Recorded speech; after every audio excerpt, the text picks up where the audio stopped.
ప్రార్థన చేసుకుని ఈ మధ్యాహ్న కాల సమయంలో మరి కుటుంబ ప్రార్థన మనం ప్రారంభించుకుందాం.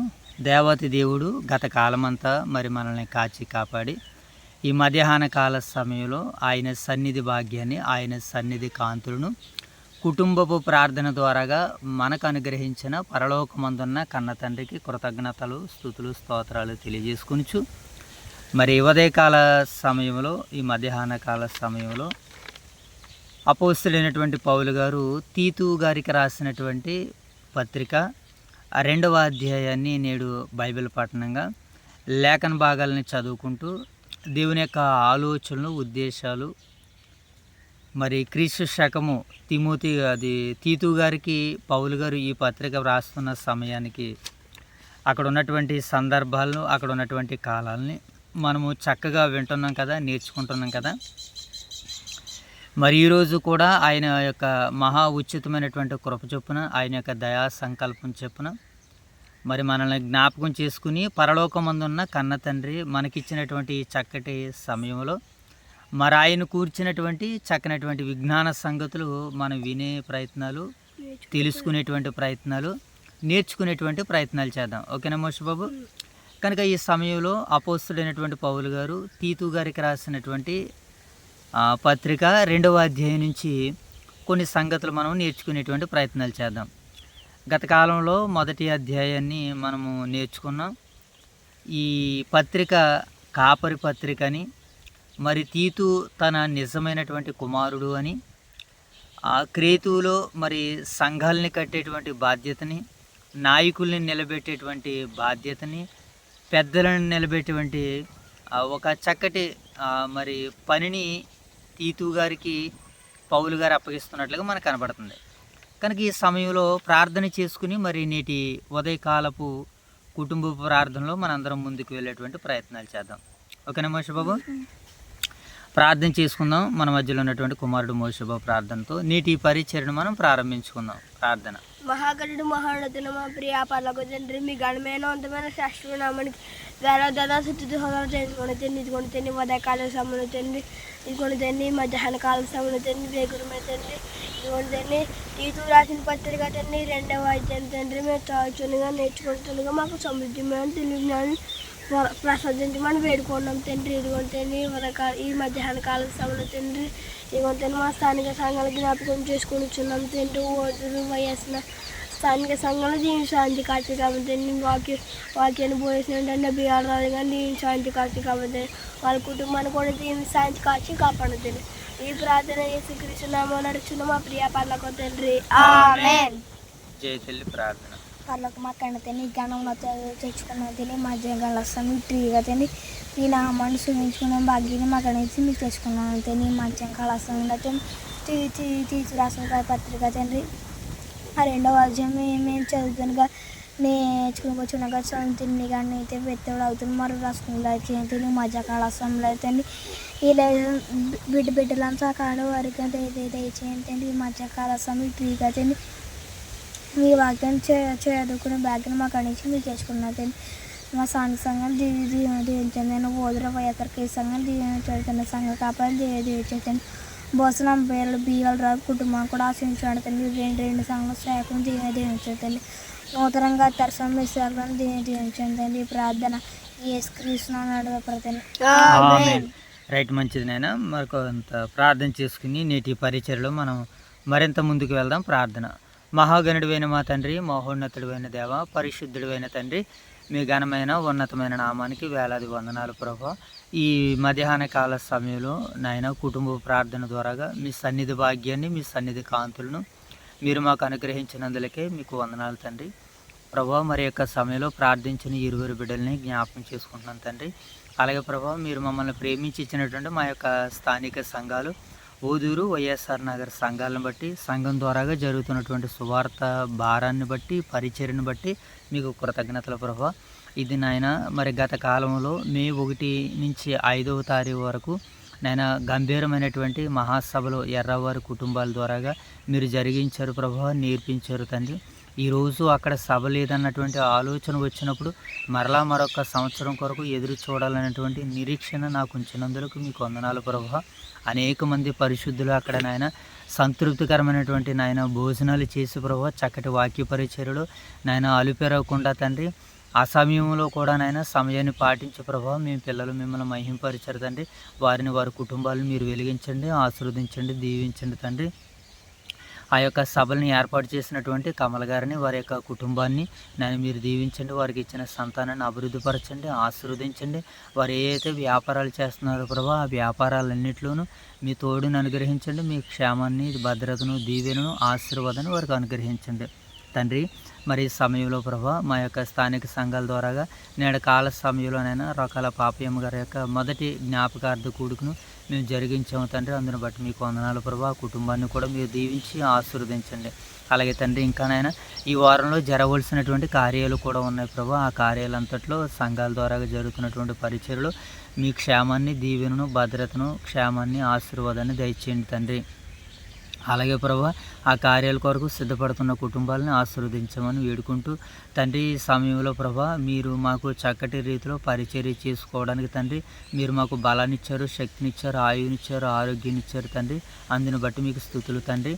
ప్రభా మరి యొక్క సమయంలో తండ్రి ఇంకానైనా ఏ బిడ్డలైతేనైనా బలహీనులుగా, రోగులుగా ఉన్నారో ప్రభా వారిని ముట్టుపరిచి స్వస్థపరిచి దీవించి ఆశీర్వదించమని వేడుకుంటూ నాయన అనేక రకాల ఈరోజు పరిచర్యలను కలిగిన వారు ఉన్నారు ప్రభా. మరి ఆ పరిచర్యలు వారి యొక్క బాధ్యతలు నెరవేరుస్తుండగా మీ సహాయాన్ని, మీ కాపుదలను, భద్రతను, క్షేమాన్ని, దీవెనను, ఆశీర్వాదాన్ని బిడ్డలకు అందరికీ అనుగ్రహించమని వేడుకుంటున్నాను తండ్రి. ఇదిగో నాయన వాక్యాలను చెప్పేటువంటి బిడ్డలు నాయన వాక్యాలకి సిద్ధపరుస్తుండగా మీ సహాయాన్ని దయచేయండి. అలాగే నాయన బయటికి వెళ్ళి నాయన సువార్త ప్రకటిస్తున్నటువంటి బిడ్డలను దీవించండి నాయన ఇంటింటా నాయన ప్రార్థనలకు గృహ కూడుకులు దర్శిస్తున్నటువంటి సేవకుల కుటుంబాలు మీరు దర్శించమని వేడుకుంటున్నాం తండ్రి. అలాగే ప్రభు రాత్రికాల సమయంలో నిరసన మెట్లో జరిగినటువంటి 60వ వార్షికోత్సవ నాయన విజయోత్సవ మహాసభను తండ్రి 60 సంవత్సరాలుగా వారు తలపెడుతున్న కార్యాల్లో మీ తోడును అనుగ్రహించినందుకు వందనాలు ప్రభు. ఆ ప్రాంతాలను, ఆ ప్రాంతవాసులందరినీ మీరు వెలిగించండి, దీవించండి, ఆశీర్వదించండి తండ్రి. అలాగే ప్రభా మరి యొక్క సమయంలో ఈ రీతిగానైనా చిన్న పరిచర్య చేసుకోవడానికి మీరు మాకు సమయాన్ని ఇచ్చారు, కాలాన్ని ఇచ్చారు. మీరు మమ్మల్ని పోషిస్తున్నారు, రక్షిస్తున్నారు ప్రభా. మీరు కాపాడుతున్నారు తండ్రి. దానికి కృతజ్ఞతగానైనా మేము పరిచర్యనే ధ్యేయంగా పెట్టుకున్న ప్రభా. ఇదిగో మొదటి నుంచి కూడా నాయన బైబిల్ తెలుసుకోవాలి, నేర్చుకోవాలి, మీ మాట ప్రకారంగా జీవించాలి నాయన, మీ మాటను అనుసరించి బ్రతకాలి తండ్రి. బ్రతకలేకపోతున్న వారిని ఎందరో సంఘం ద్వారాగా చూపిస్తున్నప్పుడు ప్రభు అలాంటి వారిలో మేము ఉండకూడదని తండ్రి, సంఘం చెప్పేటువంటి బోధకి కట్టుబడి ఉండేటువంటి వారిగా లోబడి ఉండేటి వాడిగా ఉండాలని నిర్ణయం తీసుకున్నాం ప్రభు. కనుక నాయన మేము చేస్తున్నటువంటి నాయన ఈ పరిచర్య నాయన మీకు మహిమకరంగా జరిగించండి, మాకు దీవెనకరంగా, ఆశీర్వాదకరంగా జరిగిస్తారని మీరు నడిపిస్తారని ఆశిస్తూ నాయన ప్రభా మరి యొక్క సమయంలో ఇంతవరకు చగినటువంటి ప్రార్థనలు మమ్మల్ని ముందుకు నడిపించినందుకు మీకే కృతజ్ఞతలు, వందనాలు, స్తుతులు, స్తోత్రాలు తెలియజేసుకొనిచు తండ్రి. మరి యొక్క సమయంలో తీతు పత్రిక నాయన 2వ అధ్యాయాన్ని చదువుచుండగా తండ్రి మీ యొక్క ఆత్మ సహాయంతో మమ్మల్ని నింపండి. ఇదివరకు విన్నటువంటి సంగతుల కంటే మరి ఎక్కువ సంగతులు మేము తెలుసుకునేలాగా, నేర్చుకునేలాగా నాయన మీ సహాయము, సమృద్ధి, దీవెనతో మమ్మల్ని నింపుతారని, నడిపిస్తారని ఆశిస్తూ తండ్రి జరగబోతున్న యొక్క పరిచర్య నాయన మీకు మహిమకరంగా, అనేక మంది బిడ్డలకు దీవెనకరంగా, ఆశీర్వాదకరంగా మీరు జరిగించమని, నడిపించమని వేడుకుంటూ తండ్రి కార్యాలను ప్రోత్సహిస్తున్న మా ప్రియులైన పరిశుద్ధులందరూ మీరు దర్శించమని, దీవించమని, ఆశీర్వదించమని మా రక్షకుడైన యేసుక్రీస్తు వారి నామాలో ఈ ప్రార్థన మీకు సమర్పిస్తున్నాము తండ్రి. రైట్, మంచిది నాయన. మరి చక్కనటువంటి ప్రార్థనలో దేవుడు తన సహాయాన్ని, సమృద్ధిని మనకు అనుగ్రహించిన విధానాన్ని బట్టి దేవత దేవునికి మరొకసారి నిండు మనసుతో ఇరువురు కృతజ్ఞతలు తెలుపుకుందాం నాయన. మంచిది. మరి యొక్క సమయంలో ఈరోజు దేవుని కొరకు బ్రతికించేవారు, ఈరోజు దేవుని కొరకు బ్రతికేవారు, దేవుని కొరకు జీవించేవారు ఏం చేస్తారని అంటే పరిచర్యలు చేస్తూ ఉంటుంటారు. పరిచర్య బైబిల్ గ్రంథం ఏమని చెప్తుందంటే నానా రకాల పరిచర్యలు ఉన్నాయి, కానీ వాళ్ళలో అందరినీ జరిగించేది, కార్యాలను జరిగించేది ఎవరనంటే దేవుడే. ఓకే, ఇది మనసులో పెట్టుకుంటే ఈరోజు క్రీస్తు సువార్తను ప్రకటించేవారు సంఘాల వారిగా ప్రకటిస్తున్నారు, వ్యక్తిగత సువార్తను ప్రకటించేవారు ఉన్నారు, కరపత్రికలను పంచి సువార్త ప్రకటించేవారు ఉన్నారు. ఏమండి, భోజనాలు లేనటువంటి వారికి భోజనాలు పెట్టేటువంటి వారు ఉన్నారు. వస్త్రాలు లేనటువంటి వారికి వస్త్రాలు ఇచ్చేటువంటి వారు ఉన్నారు. ఇలాగా దేవుడు వారిని దర్శించిన సమయాన్ని బట్టి, వారిని దర్శించినటువంటి కాలాన్ని బట్టి ఇతరులకి సహాయాలను అందించేటువంటి మరి క్రీస్తు ప్రభులు వారి యొక్క సేవలో వాడబడుతున్నటువంటి సేవకు బృందాలు ఎన్నో మన కంటికి కనబడుతున్నాయి. ఈరోజు ఈ సమయంలో మరి మీటింగ్స్ ద్వారాగా, సభల ద్వారాగా అలాగే బైబిల్ తరగతుల ద్వారాగా, ఈరోజు కొన్ని క్లాసుల ద్వారాగా, బైబిల్ అవగాహన సదస్సుల ద్వారాగా దేవుని నామం కొనియాడబడుతుంది. దాంట్లో ఒకరిలాగే దేవుడు కూడా మనల్ని ప్రేమించి ఆయన సువార్తని మనకి ఎలాగ అనుగ్రహించాడంటే ఇదిగో ఈ రీతిగా మనము ప్రతిరోజు కుటుంబ ప్రార్థనలో భాగంగా వాక్యాన్ని మనం తెలుసుకోవాలి, నేర్చుకోవాలి. వీటితో పాటు మనము ఇతరులకు కూడా మన వంతుగా సహాయాన్ని చేయాలి. మనకున్నంతలో ఇతరులకి పెట్టేవారుగా ఉండాలని వాక్యం సెలవిస్తుంది. కనుక మనం భవిష్యత్తులో రాగడి దినాల్లో దేవుడు మరి మన నుంచి వీటిని అయితే ఆశిస్తున్నాడో వాటినన్నిటినీ మనము కూడా ఇతరులకి అందించేలాగా, సహాయాలు చేసేలాగా దేవుడు మనకి కూడా ద్వారాలు తెరవాలని దేవుని వేడుకుందాం. ఓకేనా మోష బాబు? రైట్. ఈ సమయంలో మరి వాక్య పరిచర్యను మనం జరిగించుకుందాం. కనుక మనము ఈ సమయంలో కుటుంబ ప్రార్థనలో భాగంగా అనేక పుస్తకాలని గత కాలం నుంచి మనం నేర్చుకుంటూ వస్తున్నాం కదా. ఈ సమయంలో కూడా తీతు పత్రిక నుంచి నిన్నటి కాల సమయం నుంచి మనం నేర్చుకుంటున్నాం. నిన్నటి ఉదయకాల సమయంలో మరి మొదటి అధ్యాయాన్ని మనం చూసాము. ఈరోజు రెండవ అధ్యాయాన్ని కూడా చక్కగా నేర్చుకునేటువంటి ప్రయత్నాలు మనం చేద్దాం. ఓకేనా? తీతు ఈ మనం ప్రతిదానికి పుస్తక పరిచయం మాట్లాడుకోవాలి. నిన్నటి కాల సమయంలో ఋతు గ్రంథం గురించి అలాగే కొద్దిపాటి పరిచయాన్ని మనం తెలుసుకున్నాం. అలాగే ఇప్పుడు ఈరోజు కూడా ఈ తీతు పత్రికను గురించినటువంటి సందర్భాలను కూడా మనం చూద్దాం ఒకసారి.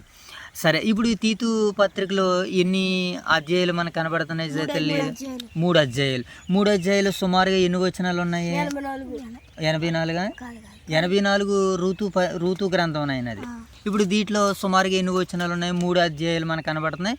కొన్ని వచనాల సమూహం మనకు కనబడుతుంది.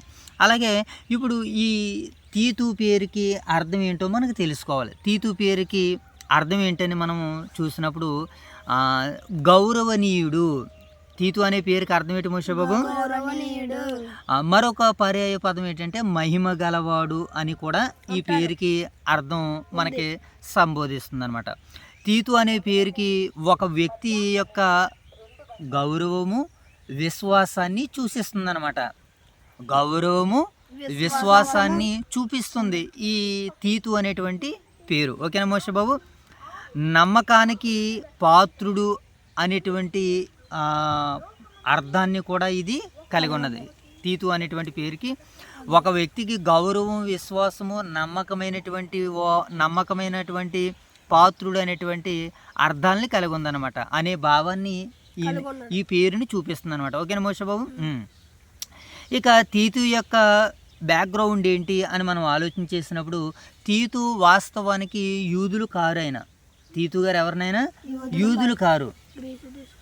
ఆయన ఒక గ్రీసు దేశస్థుడుగా, ఇతర దేశస్థుడుగా మనకు కనబడుతూ ఉంటుంటాడు. సో రైటే.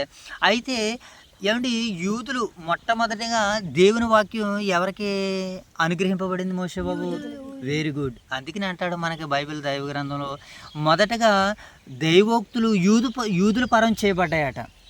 మొదటగా దేవోక్తులు అనగా దేవుని మాటలో ఎవరు వశం చేయబడ్డాయి మోషే బాబు? దేవోక్తులు యూదుల వశం చేయబడ్డాయి. అందుకనే యూదులకి ఏంటంటే వారికి ఉన్నటువంటి ఒక మాటలో చెప్పాలంటే వారికి ఉన్నటువంటి వెరీ గుడ్, వారికి ఉన్నటువంటి పవర్ ఏంటంటే మేము దేవుని పిల్లలమని, దేవుడే మాకు తన వాగ్దానాలు ఇచ్చాడని. అయితే దేవుని మాట ఏమని సెలవిస్తుందని అంటే, దేవుడు తన మాటలను ఇచ్చిన వారు ఎంతవరకు దాటికి న్యాయం చేయగలిగారంటే మోషే బాబు, వాళ్ళెవరు కూడా సరైనటువంటి న్యాయాన్ని వారెవరు కూడా చేయలేకపోయారు. ఎవరో ఏ యూదులైతే దేవుణ్ణి, పవిత్ర గ్రంథాన్ని, ధర్మశాస్త్రాన్ని కలిగి ఉన్నారో వారు నేటికి కూడా ఏం చేయలేకపోతున్నారట? సరిగా పాటించలేకపోతున్నారు. ఈరోజు ఇతర అరబ్ కంట్రీస్ ఉన్నాయి కదా మోషే బాబు.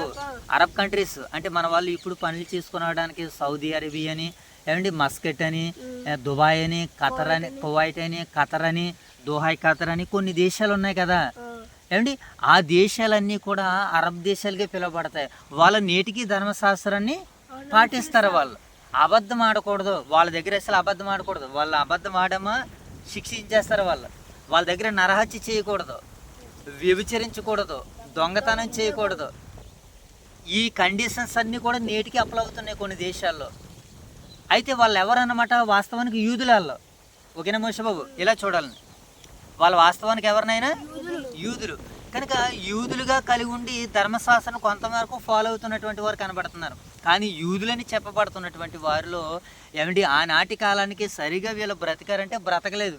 అందుకనే ప్రభు అయిన యేసుక్రీస్తుల వారు ఈ లోకానికి వచ్చేటప్పుడు ఆయన ఎవరికి ప్రత్యక్షం అయ్యాడు? దేవోక్తులు గొల్లలకు ప్రత్యక్షం అయ్యాడు. ఎవరికైనా గొల్లలకి, గొర్రెల కాపరులకి ఏమండి వాళ్ళ ప్రత్యక్షమయ్యి వాళ్ళ ద్వారాగా సువార్తను ప్రకటించుకోవాలనుకున్నాడు కన్న తండ్రి అయినటువంటి దేవాతి దేవుడు.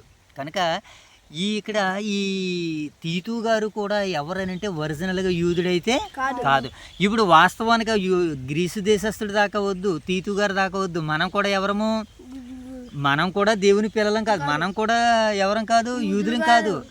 మనం ఎవరు అంటే ఇప్పుడు క్రీస్తుని ధరించుకున్నటువంటి క్రైస్తవులు అయ్యాం. క్రైస్తవుల ద్వారాగా యూదుల కంటే గొప్పవారిగా మనము పిలువబడుతున్నాం. ఓకేనా మోషబాబు?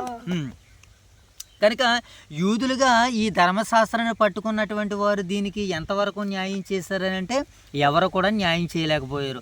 అలాంటి సమయంలో ఇతడు యూదుడు కాకపోయినప్పటికీ ఇతను ఎలాగున్నాడని అంటే చక్కగా దేవుని యొక్క ధర్మశాస్త్రాన్ని నెరవేర్చేవాడిగా ఉన్నాడు. అలాగే పౌలు గారు చెప్పినటువంటి వాటినన్నిటినీ పాటించేవాడిగా ఉన్నాడో. ఒక అదర్ క్యాస్ట్ కలిగినటువంటి వ్యక్తి బైబిల్ గ్రంథాన్ని అనుసరించి జీవించడం అంటే అది చాలా ఆశ్చర్యచకితం. అది అలా చాలామంది మనకి ఇతరులు క్రీస్తును అంగీకరించిన వారుగా తర్వాత క్రీస్తు కొరకు బ్రతికినటువంటి వారుగా మనకు కనపడతాడు. ఒక జైలు అధికారి అలాగున్నాడు. ఓకేనా మోషబాబు? ఒక కర్నేలి అన్యుడు, ఇతర మతస్థుడు, ఇతర దేశస్థుడు, ఇతరుడు అయినా సరే దేవుని యొక్క వాక్యానికి అనుకూలంగా ఆయన బ్రతుకుతున్నాడు. అందుకనే ఆయన ఎవరికి మనలో దూరంగా ఉండేవాడు కాడు. ఆయన అందరికీ ప్రభు, యేసుక్రీస్తు అందరికీ రక్షకుడు, అందరికీ ప్రభు అని వ్రాయబడింది. ఆయన దేవునికి పక్షపాతం లేదు, ఆయన అందరికీ దేవుడై ఉన్నాడు అన్నాడు అది బైబిల్ గ్రంథం. ఇలా మనం ఆలోచన చేస్తున్నప్పుడు ఈ తీతు గారి పరిచయం మనం చూస్తున్నప్పుడు ఇతడు యొక్క యూదుడు కాదు, ఇతడు ఒక అన్యుడు అయినప్పటికీ ఇతను ఎలాగున్నాడు? ఇప్పుడు పౌలు గారికి నిజమైనటువంటి కుమారుడిగా ఉన్నాడు. తిమోతి గారు కూడా ఒక నిజమైన కుమారుడు, ఒక మంచి నిజమైనటువంటి సేవకులు. అలాంటి సేవకులను పౌలు పరిచర్య కొరకు తయారు చేసుకున్నాడు. ఆయన తన పరిచర్య కొరకు ఏం చేశాడు మోషబాబు? తయారు చేసుకున్నాడు. కనుక ఇప్పుడు ఎంతగా తయారు చేసుకున్నాడంటే సంఘాలను కట్టేంతగా తయారు చేసుకున్నాడు ఆయన.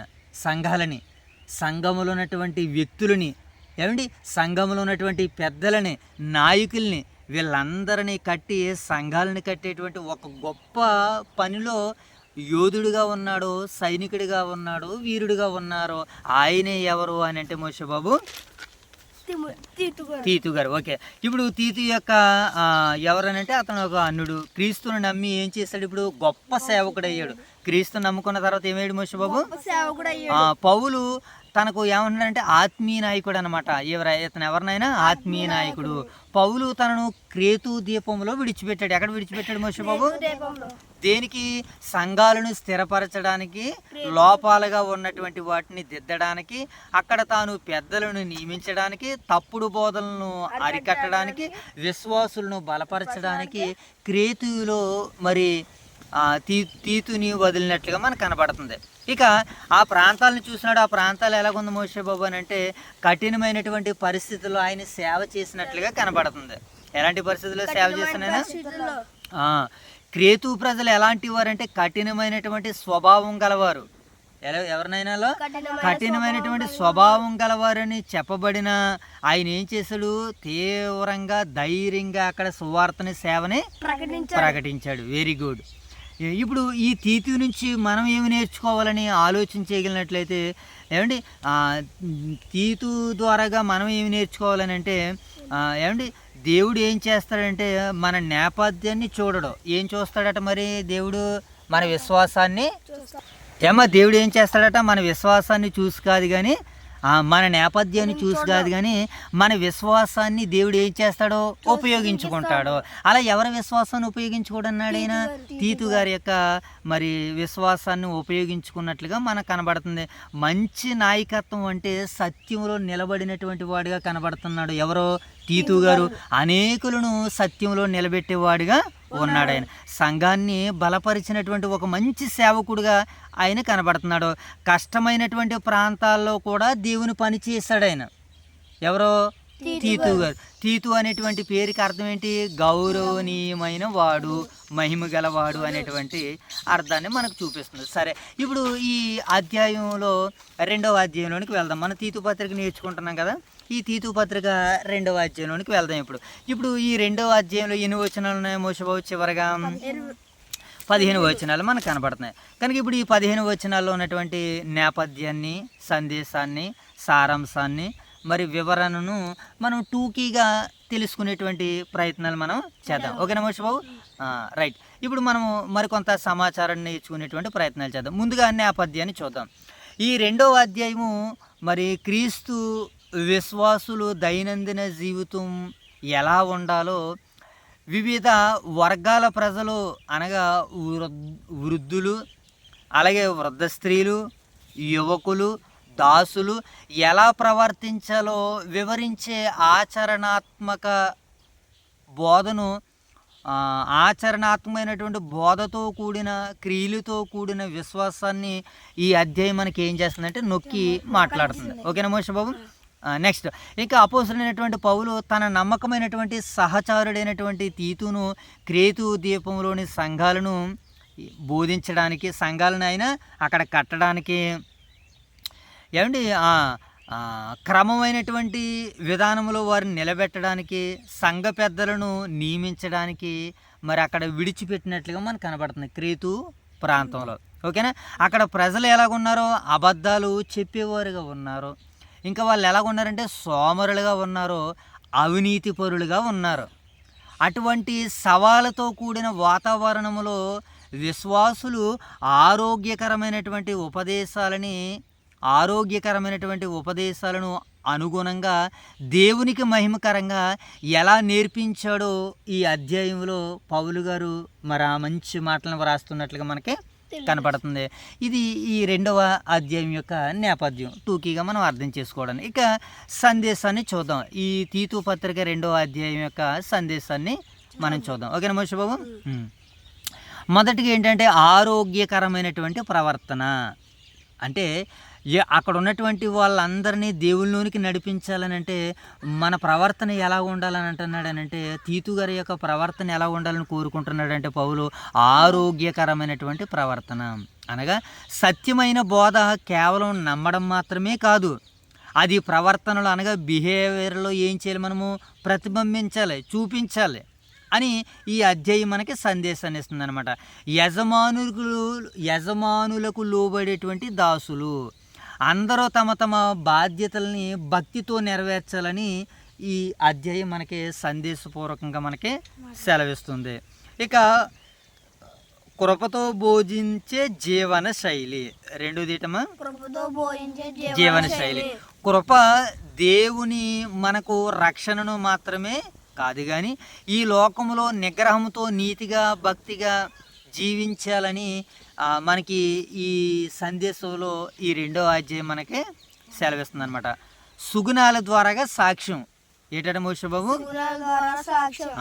విశ్వాసులు మంచి ప్రవర్తన దేవుని వాక్యానికి మరియు బోధకు గౌరవాన్ని తెస్తుందని ఈ అధ్యాయంలో సందేశం మనకి వినబడుతుంది. ఓకేనా మోషబాబు? విశ్వాసుల మంచి ప్రవర్తన దేవుని వాక్యానికి మరియు బోధకు గౌరవాన్ని తీసుకుని వస్తుంది. కనుక బోధకు గౌరవాన్ని ఇవ్వాలంటే విశ్వాసులు ఎలా ఉండాలన్నమాట? మంచి ప్రవర్తన కలిగి ఉండాలి. దేవుని వాక్యానికి లోబడేటువంటి వారిగా మనం ఉంటే వాక్యం మనకి లేదా మనం వాక్యానికి గౌరవాన్ని ఇస్తున్నామని ఈ అధ్యాయం మనకి సందేశాన్ని వివరిస్తుంది అనమాట. ఓకే, ఇక సారాంశాన్ని చూద్దాం. ఏంటి మోషబాబు? సారాంశం. మరి సంఘంలో వివిధ సమూహాల కొరకు ఆచరణాత్మకమైనటువంటి సూచనల్ని ఇక్కడ సారాంశంలో ఈ 2వ అధ్యాయం మనకి సెలవిస్తుంది అనమాట. ఇక్కడ మనకి ఎవరెవరు కనబడదనంటే వృద్ధులు. ఎవరమ్మా? వృద్ధులు అనగానే పెద్దవారు అనమాట. వయసులో పెద్దవారు, వృద్ధుల్లో స్త్రీలు ఉంటారు. Very good. అలాగే ఇప్పుడు ఆ వృద్ధ పురుషులు ఎలా ఉండాలంటే నిగ్రహం, గౌరవం, వివేకం కలిగి విశ్వాసంలో స్థిరంగా ఉండాలి. ఎలా ఉండాలట మోషే బాబు? గౌరవం వెరీ గుడ్. నిగ్రహము, గౌరవము, వివేకము కలిగి విశ్వాసంలో ఎలా ఉండాలట? స్థిరంగా ఉండాలి. ఎవరు వీళ్ళు? వృద్ధులు. ఎందుకంటే విశ్వాసంలో చిన్నపిల్లల వారు ఏం చేస్తారంటే వైదొలిగిపోతూ ఉంటుంటారు. కనుక వృద్ధ పురుషులు ఎలాగ ఉండాలంటే మరి మొదటి నుంచి 10 వచనాల్లో ఈ భాగాలు మనకు కనబడతాయి అన్నమాట. వృద్ధ పురుషులు అండ్ వృద్ధ స్త్రీలు, యువకులు, యువకులు కూడా ఎలా ఉండాలో ఈ భాగాల్లో మనకి సారాంశంలో కనబడుతుంది. ఓకేనా? మొదటగా వృద్ధ పురుషులు ఎలా ఉండాలట? నిగ్రహము, గౌరవం, వివేకం కలిగి విశ్వాసంలో స్థిరంగా ఉండాలి. అలాగే వృద్ధ స్త్రీలు, మరి వృద్ధాప్యంలో ఉన్నటువంటి స్త్రీలు ఉంటారు కదా, వాళ్ళు కూడా ఎలా ఉండాలంట? ప్రవర్తనలో భక్తి కలిగి ఉండాలి. ఈ వృద్ధ స్త్రీలు ఎలా ఉండాలి మోషే బాబు? ప్రవర్తనలో భక్తి కలిగి ఉండాలి. పుకార్లు పుట్టించకుండా మంచి పనిని బోధించేవారుగా ఉండాలి. వీళ్ళు కొంతమంది ఏం చేస్తారంటే కొండిగత్తులుగా ఉంటారు. అక్కడ మాట ఇక్కడ, ఇక్కడ మాట అక్కడ చెప్పేవారు ఉంటారు. కనుక వృద్ధ స్త్రీలు అలా ఉండకూడదు అని, వృద్ధ పురుషులు ఎలా ఉండాలో ఎలా ఉండకూడదు అని ఈ సారాంశంలో ఈ 2వ అధ్యాయంలో మనకి వివరాలుగా కనబడుతున్నాయి. ఓకే, ఇక యువతులు ఎవరినైనా అనగా లేడీస్ అనమాట, యవన స్త్రీలు. యవన స్త్రీలు ఎలా ఉండారట? తన భర్తలను, పిల్లలను ప్రేమించడం, ఏమండి ఇంకేం చేయాలి? ఇంటి పనులు శ్రద్ధ వహించడం నేర్చుకోవాలట. ఎవరు? యువకులు అనగా యువతి అనమాట. అనగా యవన స్త్రీలు ఎలా ఉండాలంటే భర్తలను, పిల్లలను ప్రేమించి, ఏమండి మర్యాదపూర్వకంగా ఇంటి పనులు శ్రద్ధగా ఏం చేయాలట?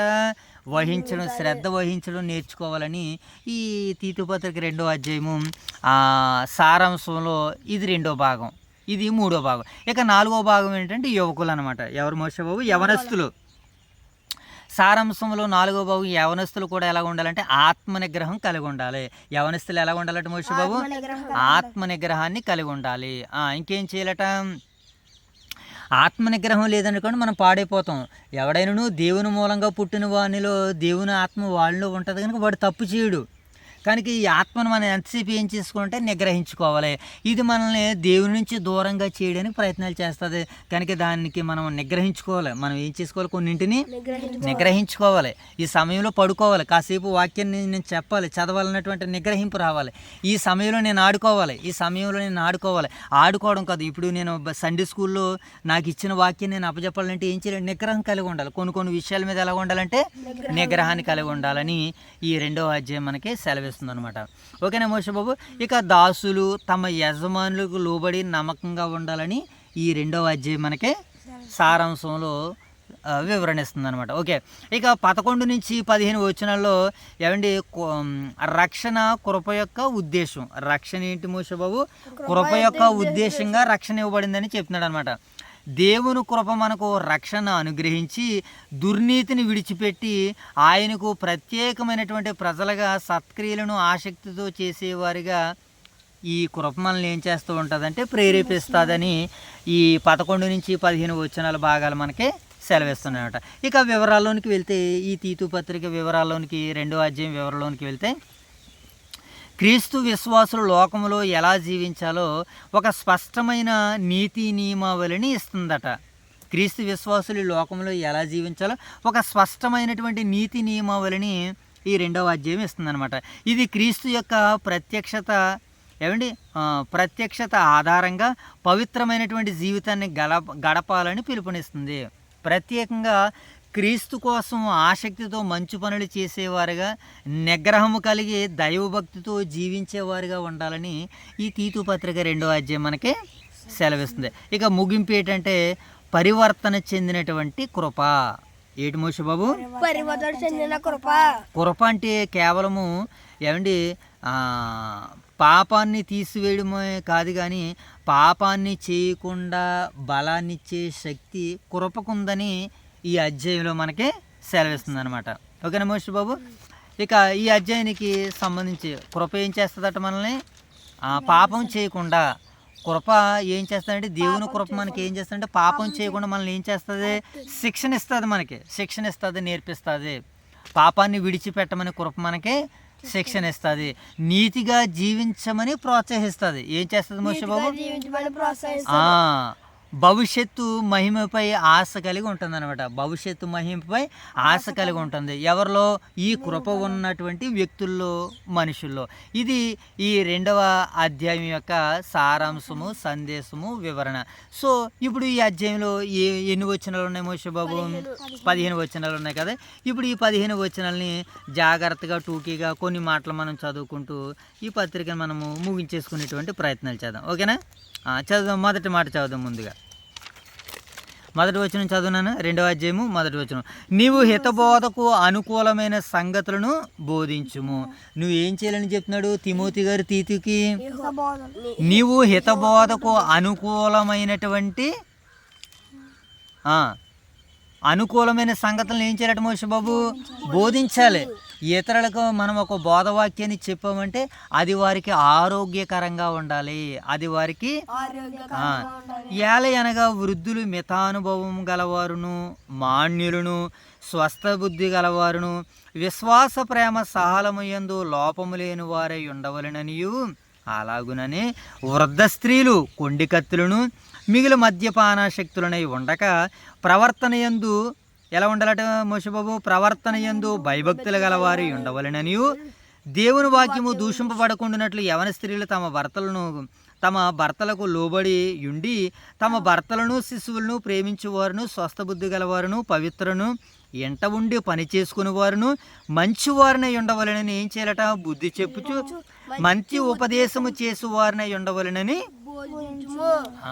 అంటే బోధ ఏం చెబుతున్నాడు తీతుకి పౌలు గారు?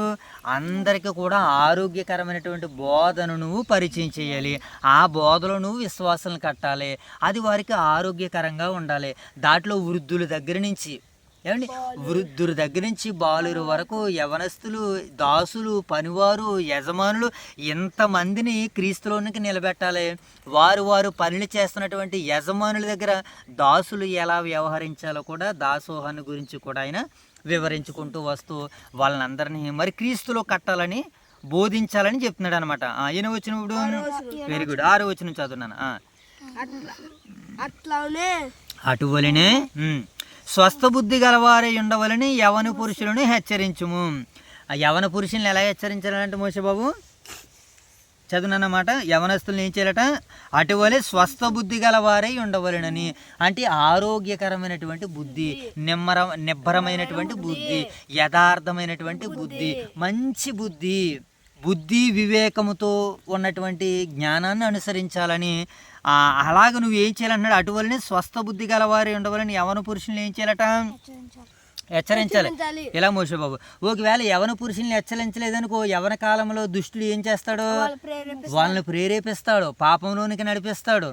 ఆటలాడుకోవడానికి, పాటలు పాడుకోవడానికి, సినిమాలు చూడడానికి, షికారులు చూడడానికి. అందుకనే దుష్టుడు వారిని వాడుకోకుండా ఉండాలంటే ఏం చేయాలి? సంఘ బిడ్డలందరూ కూడా యవనస్తులను ఏం చేయాలి? దేవుని పని కొరకు వాడాలి. ఇప్పుడు మన దైవ సేవకులు 5 రోజుల పాటు ఏం చేశారు? యవన సైనికుల్ని ఎక్కడికి? వేలింగి ప్రాంతాలకు పంపించారు ప్రతిరోజు కూడా. అందుకనే యవన పురుషుల్ని ఏం చేయాలట? అటువలనే స్వస్థ బుద్ధి గలవారే ఉండవాలని యవన పురుషుల్ని ఏం చేయాలట? హెచ్చరించాలి. హెచ్చరించకపోతే ఏమైపోతారు? వీళ్ళు పాడైపోతారు. అందుకనే అప్పుడు యవన కాలమును కాడి మోయట నరునికి మేలు. యవన కాలంలో కాడి మోయాలంటే ఈ కాడి మోసేటువంటి పనులు యవనస్తులందరూ కూడా ఎవరి దగ్గర ఉండాలి? సంఘాలకి దగ్గర ఉండాలి, సేవకుల దగ్గర ఉండాలి. అప్పుడే వారి జీవితాలు దేవునికి మహిమకరంగా కట్టబడతాయి. యవ్వనం వారి జీవితానికి ప్రధానంగా కనబడుతుంది. లేకపోతే ప్రమాదం అయ్యే అవకాశం ఉంది. అలాంటి వారిని నువ్వు హెచ్చరించాలి అని తీతు గారికి పౌలు గారు ఉపదేశాన్ని చేస్తున్నాడు. 7వ వచనం చదువునాను. పరపక్షమందుండువాడు మనల్ని గూర్చి చెడు మాట ఏదియు చెప్పనేరక ఉండినట్లు అన్నిటి యందు నిన్ను నీవే సత్కార్యాల విషయమై మాదిరిగా కనబరుచుకొనుము. సత్కార్యాల విషయమై తీతు ఎలా ఉండాలట? మాదిరిగా కనబరుచుకోవాలి. ఈరోజు సండే స్కూల్ విద్యార్థులుగా ఉన్నారంటే మీరు ఎలా ఉండాలి?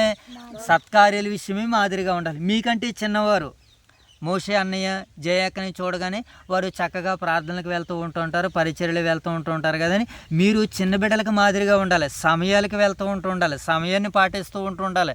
అవసరమైతే ఆ సమయానికి ఆహారాలైనా, ఆ సమయానికి అవసరమైతే మన యొక్క ప్రిపరేషన్ అయినా, మన లేదా ప్రిపరేషన్ కాకుండా మనం అది రెడీ అవుతాం కదా, సిద్ధపడతాం కదా. ఆ సిద్ధపడి కనీసం ఒకవేళ మనం సరిగా సిద్ధపడకపోయినా సన్నిధికి వెళ్ళడము అది సమయానికి వెళ్ళాలి. అది కనుక మనం ఇతరులకి ఎలా ఉండాలట మోషే బాబు? మాదిరిగా ఉండాలి. నీవే సత్కార్యముల విషయం ఎలా కనబడాలట? మాదిరిగా ఉండాలి. సంఘం ద్వారా కార్యాలు జరుగుతున్నాయనంటే సంఘం అయితే ఎక్కడైతే మోహరించిందో సంఘం మోహరించిన కాడ మనము మన సామర్థ్యం కోల్ది ఏమండి 100% మనం ఉండడానికే ప్రయత్నాలు చేయాలి. ఏదన్నా తగని తప్పని పరిస్థితి వచ్చినప్పుడు ప్రమాదం వచ్చినప్పుడే తప్ప ఏమండి మిగతా సందర్భాల్లో సత్కార్యాల విషయంలో మనం ఇతరులకు ఎలా కనిపించాలి? మాదిరిగా కనబడాలి. లేకపోతే మనల్ని బట్టి ఇతరులు ఏం చేస్తారో వెనకడికి వేస్తూ ఉంటుంటారు. పలానా ఆయన రాలేదు కదా, పలానా ఆయన వెళ్ళట్లేదు కదా అని. కనుక మనం అలా ఉండకూడదు.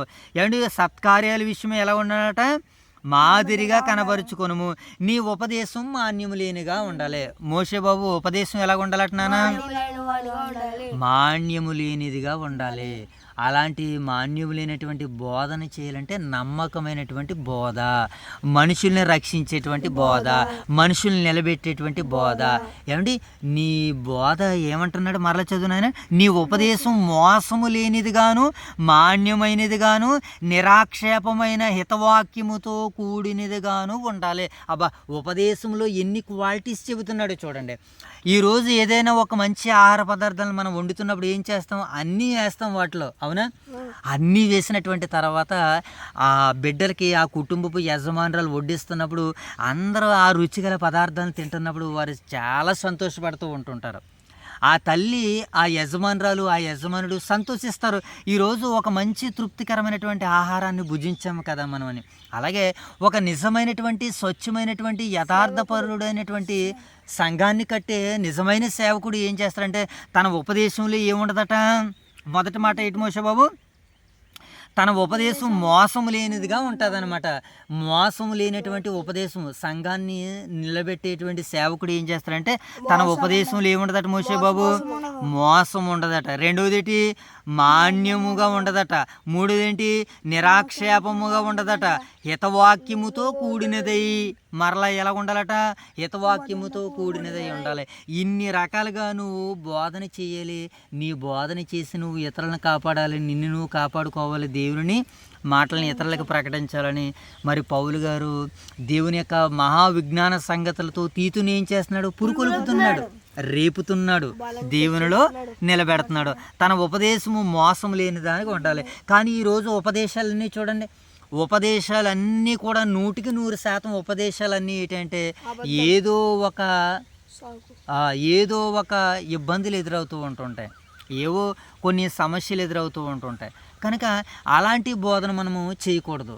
అలాంటి బోధన ఎవరు చేస్తారంటే మనుషుల్ని మెప్పించేటువంటి వ్యక్తులు ఉంటారు, కొంతమంది దురద చెవులు కలిగినటువంటి బిడ్డలు ఉంటారు.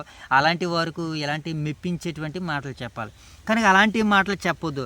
మరి ఎలాంటి మాటలు చెప్పాలి? నీ ఉపదేశం వినేటువంటి వారు ఏం చేయాలంటే మారు మనసు పొందాలి. అలా మారు మనసు పొందేటట్టుగా బైబిల్లో బోల్డ్ అని లేఖనాలు దేవుడు వ్రాయించాడు. అవి చక్కనటువంటి ఉపమానాలతో, చక్కనటువంటి మాటలతో ఇతరులకు మనం ఏం చేయాలి? తర్వాత మాట ఏమన్నాడు మోషేబాబు? తర్వాత మాట 9వ వచనం. దాసులైన వారు అన్ని విషయములందు మన రక్షకుడు దేవుని ఉపదేశమును అలంకరించినట్లు తమ యజమానులకు ఎదురు మాట చెప్పగా ఏమీ అపహరింపగా సంపూర్ణమైన మంచి నమ్మకమును ఏం చేయాలట? కనబరచము. అన్ని కార్యములందు వారిని సంతోషపరచుచు వారికి లోబడి ఉండవలనని వారిని హెచ్చరించు అని అన్నాడు. ఒక మాట చెప్పేశాడు మోషేబాబు. ఏమంటే దాసుల్ని కూడా దాసుల్ని కూడా ఏం చేస్తున్నాడు తీతు గారు? హెచ్చరించాలని చెప్తున్నాడు పౌలు గారు. దాసుల్ని కూడా ఏం చేయాలట? హెచ్చరించాలి. ఎందుకంటే మనము దాసులంగా దేవుడే మనల్ని పెట్టాడు. మనకి యెహోషువ గ్రంథంలో ఉంటుంది, నిత్యము వారి దేవుని పనికి దాసోహముగా ఉండిపోయారు అనమాట. దాసులుగా ఉండిపోయారు. నేడు కూడా దైవానికి దాసులు ఉన్నారు, వాళ్ళే దైవ సేవకులు అని పిలువబడతారు. అలాగే ఇక్కడ యజమానుల దగ్గర పనిచేసేవారు ఉంటారు కదా, ఇది మనకు చాలా అవసరము. నేను యజమాని దగ్గర పని చేయాలి. తెల్లవారితే ఈ లోకంలో ఉన్నటువంటి ప్రతి వ్యక్తి కూడా మరొక వ్యక్తి దగ్గర బానిసుడిగా ఉండవలసిందే, దాసుడిగా ఉండవలసిందే, యజమానుడి దగ్గర పని చేయవలసిందే. ఎంతటి వారైనా సరే, కోట్ల రూపాయలు ఆస్తిపరుడైనా ఆయన పైన మరొక ఆయన యజమానుడు ఉంటాడు, అధికారి ఉంటాడు. ఇదిగో ఈరోజు ఇప్పుడు ఇన్ని భూములు కలిగినటువంటి వ్యవసాయం కలిగినటువంటి రైతులు ఉన్నారా, వాళ్ళకి పైన యజమానులు ఉంటారు. ఇప్పుడు మనందరికి పైన రైతులు యజమానులుగా ఉన్నారు. ఆ రైతులకి ఈ ధాన్యాలను ఇంకొకరు ధాన్యాలకు అమ్మాలి అని అంటే అమ్మేటువంటి అధికారి వీళ్ళందరి పైన నాయకుడిగా ఉంటాడు, యజమానుడిగా ఉంటాడు. ఆయన ఏం చేస్తాడు, ఆ బియ్యాన్ని లేదా ఆ రైస్ని, ఆ పంటని మరలా ఇతర దేశాలకి ఎక్స్పోర్ట్ చేయడానికి వాళ్ళ పైన అధికారి యజమానుడు మరొకడు ఉంటాడు. ఇలా మన యజమానుడు క్రీస్తు, మనందరికీ క్రీస్తుకి యజమానుడు కన్న తండ్రి అయినటువంటి దేవుడు. ఆయన దగ్గర నుంచి అధికారాలు, యజమానుడు, పనులు, పదవులు, అధికారాలు వచ్చినాయి. ఇప్పుడు మనం పనివారుగా ఉన్నాము, దాసులుగా ఉన్నాం కనుక మన యజమానులకు మనం ఎలాగ ఉండాలి, లోబడి ఉండాలి. నువ్వు ఆ మాట కూడా చెప్పాలి, నువ్వు అదలా చేయకూడదన్న, నువ్వు ఆ మాట కూడా ఏం చేయాలి, ఇప్పుడు చెప్పాలని ఆయన తీతుని మరలా పురుగొలుపుతున్నాడు. ఆ మాట మరొకసారి చదువునాను, 9వ వచనం. దాసులైన వారు అన్ని విషయములందు మన రక్షకుడు దేవుని ఉపదేశమును అలంకరించినట్లు తమ యజమానులకు ఎదురు మాట చెప్పక. అంటే దాసులుగా మనం ఉన్నాం కదా, మన యజమానులకు మనం ఏం చెప్పకూడదు, అస్సలు ఎదురు మాట చెప్పకూడదు.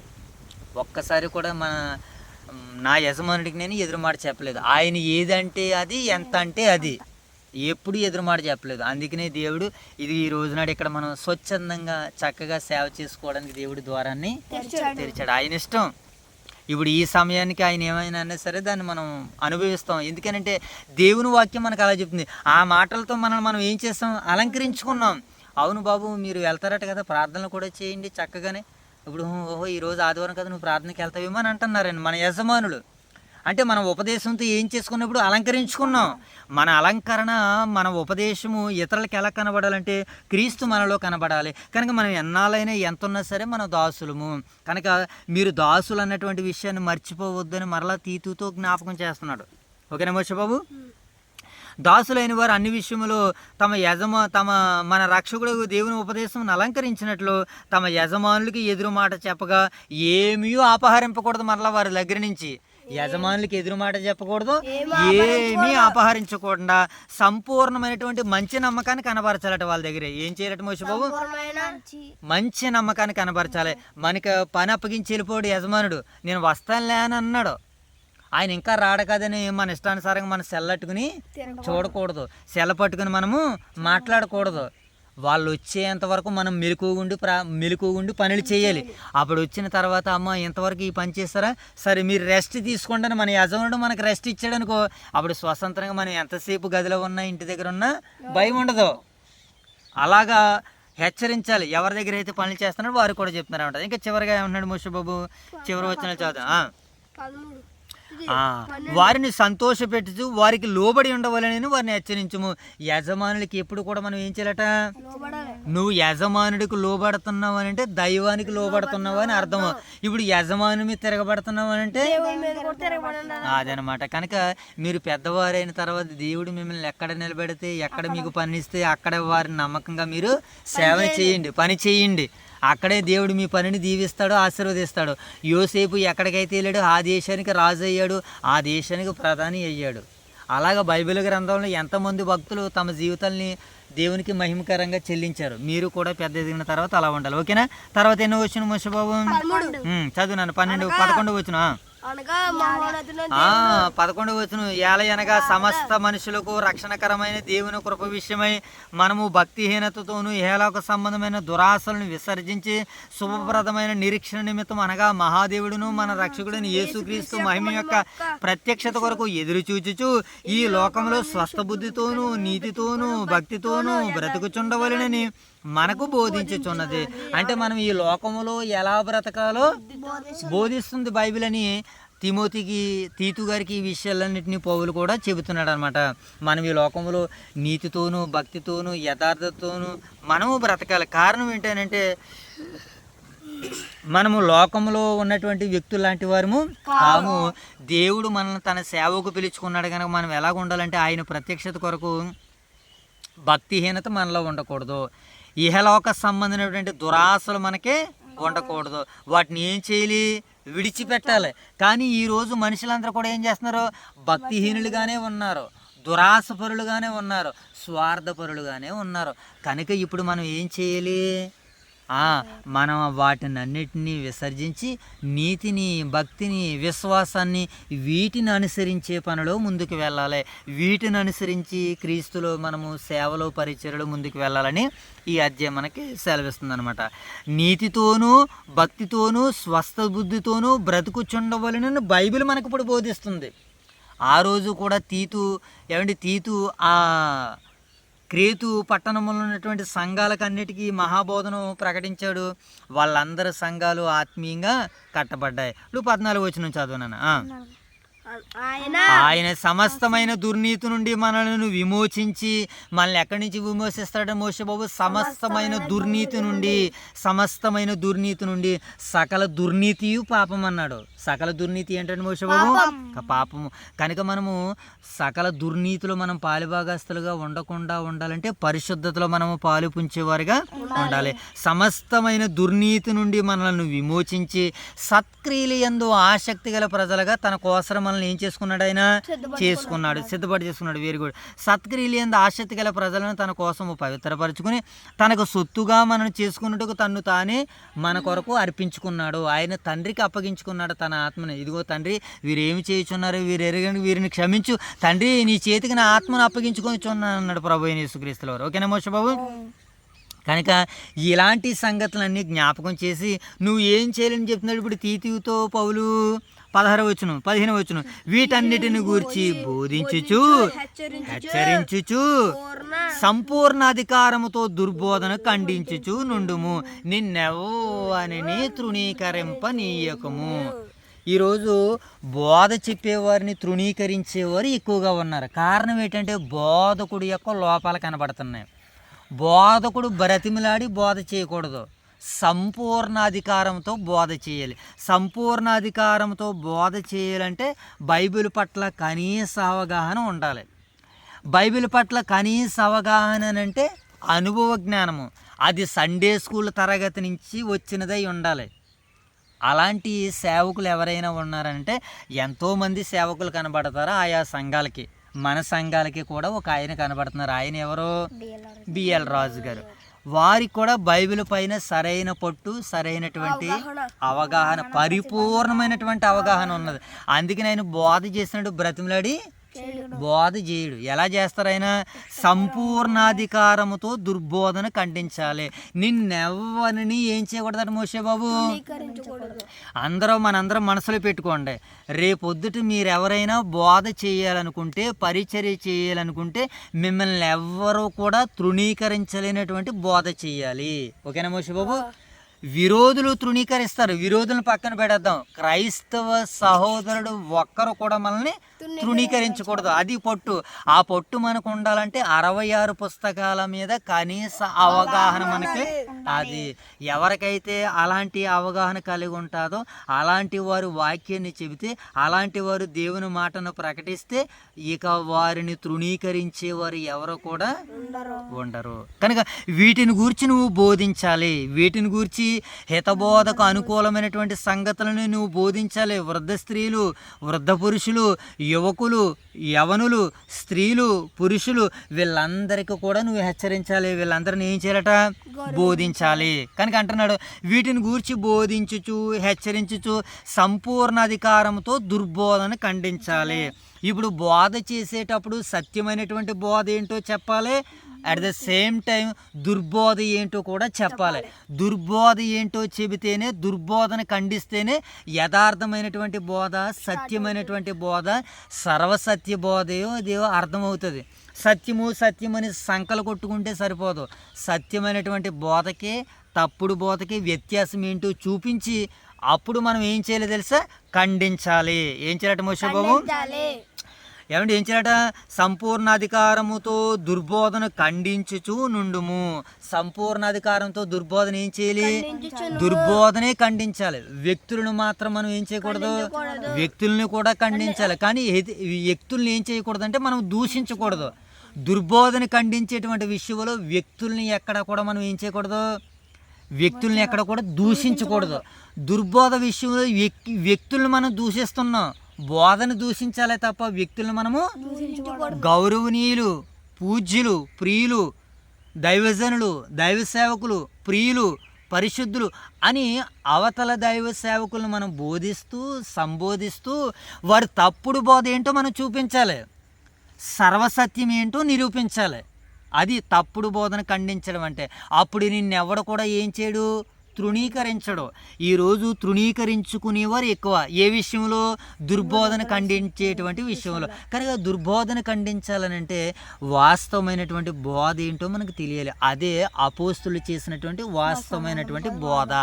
అపోస్తుల బోధ మీద ఎవరైతే కట్టబడతారో వారు ఎవరి చేత కూడా తృణీకరింపబడరు.